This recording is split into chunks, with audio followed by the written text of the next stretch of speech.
तो दोस्तों अभी आप लोगों ने इसका ये वाला रूप देखा है, अब ये वाला रूप देखिए, उसके बाद मैं बात करूंगा। दिख गए थे हम लोग, तो भैया की वजह से, गुरुजी की वजह से, वरना हमारा और खेसारी लाल का नहीं लगता कभी नहीं लेने वाला। दोस्तों अभी आप लोगों ने इसको देखा, इसका नाम है निर्भय प्रताप सिंह और ये पवनवादी है।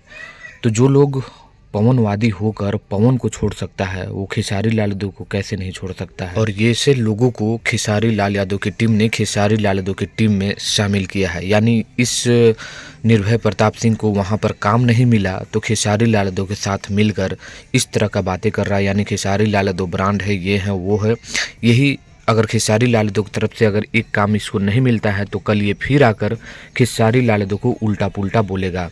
तो मुझे लगता है कि जो पवन के साथ होकर पवन का नहीं हुआ, वो खेसारी लाल यादव के कहाँ से हो सकता है। यहाँ दोनों की गलती है।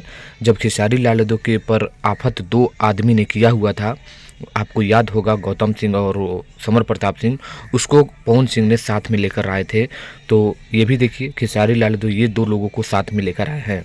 यहाँ दोनों की गलती है। अब इस पर आपकी क्या राय है, ये तो मैंने अपना तरफ से बताया। दोस्तों आपकी क्या राय है, क्या इन दोनों को, जो पवनवादी अपने आप को दिन भर बोलते रहते थे और खेसारी लाल यादव को हमेशा उल्टा पुल्टा बात करते हुए नजर आते रहते थे, क्या इन दोनों को खेसारी लाल यादव और इनके टीम में शामिल करना, क्या ये सच में सही है, या आने वाले दिनों में ये दोनों मुसीबत का घड़ी बन सकता है खेसारी टीम में? इस पर आपकी राय हमें चाहिए। आप लोग कमेंट करिएगा, वीडियो को लाइक करके शेयर करिएगा। धन्यवाद।